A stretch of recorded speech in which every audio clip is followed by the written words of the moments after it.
Meantime, average U.S. gas prices at record high levels. Our next guest is predicting $5 a gallon gas by the end of the year. John Hofmeister, former president and CEO of U.S. operations for Shell Oil, founder of Citizens for Affordable Energy. John, always good to see you. Thank you, Carl.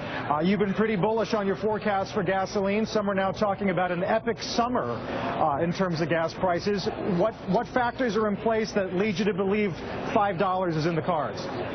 What's really unprecedented, Carl, is the fact that developing countries, especially China and India, have this insatiable need for more oil, and that has not been taken into account as we've thought about public policy in this country.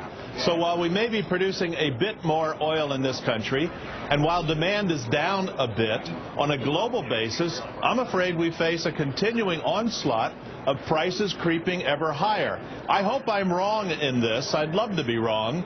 But we saw last year gasoline prices through the course of the year, and we're seeing the same phenomenon starting out this year. And I'm afraid it's just creeping up and creeping up. In the meantime, you have refineries closing on the East Coast because they can't get the margin they need to stay open. And so we are suffering a deficit in public policy. I'm not sure. I'm trying to follow you, John. You point out production up a little bit. Obviously, the White House is making some baby steps offshore.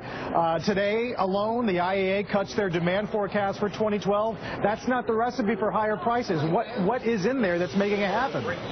Well, it's the combination of geopolitical uncertainty, and when the administration is doing victory laps on increasing production in this country, it doesn't really offset the declines that we're going to experience in the Gulf of Mexico from the moratorium and the slow permitting process.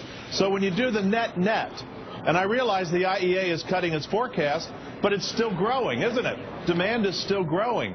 And we have not had the kind of public policy support for domestic natural resource production increases that would actually carry through into market prices in the United States, given the global demand and given the geopolitical uncertainty that still comes out of the Gulf region daily. And when I say Gulf, I mean the Persian Gulf, daily. Then there's the whole Bakken story, which we were just talking about prior to your appearance just now. Is nat gas the hole in the donut, and would you expect prices to remain this depressed throughout the course of the year? Well, I think what will happen is getting that Bakken oil into the market is problematic. Not building the Keystone Pipeline or not knowing when we're going to build it is also problematic. And don't forget, when you start pricing things like commodities, a lot of it's psychology and expectation of the future. And so the expectation of it's only going to get worse before it could possibly get better. And that's what complicates it. But as I said, I hope I'm wrong, but I haven't been for the last year and a half. But I'd love to be wrong. Obviously, it's a political year, John, and a lot of political fortunes are going to pivot around job growth in this country. We know what's happening to employment in oil and gas. We know how low the unemployment rate is in the Bakken, in North Dakota. So are you at least encouraged by the possibilities, the opportunities around exploration domestically right now? I'm very encouraged by the opportunism of the industry taking advantage of what they can on private land. But remember, this is a big country with a big market, and the couple 100,000 barrels a day coming out of the Bakken, increasing supply, which is great, is not enough to meet the material millions of barrels a day demand that we're seeing around the world. It's just not enough. And the industry shows that it's spending capital like it wants and needs to do more, but it takes time for that to flow through. Finally, on your call for $5 gasoline, two questions. One, what's your projection on crude on West Texas, and what percentage likelihood are we talking? Are you saying there's 100% likelihood we see $5 a gallon gas? I think it's better than 50%.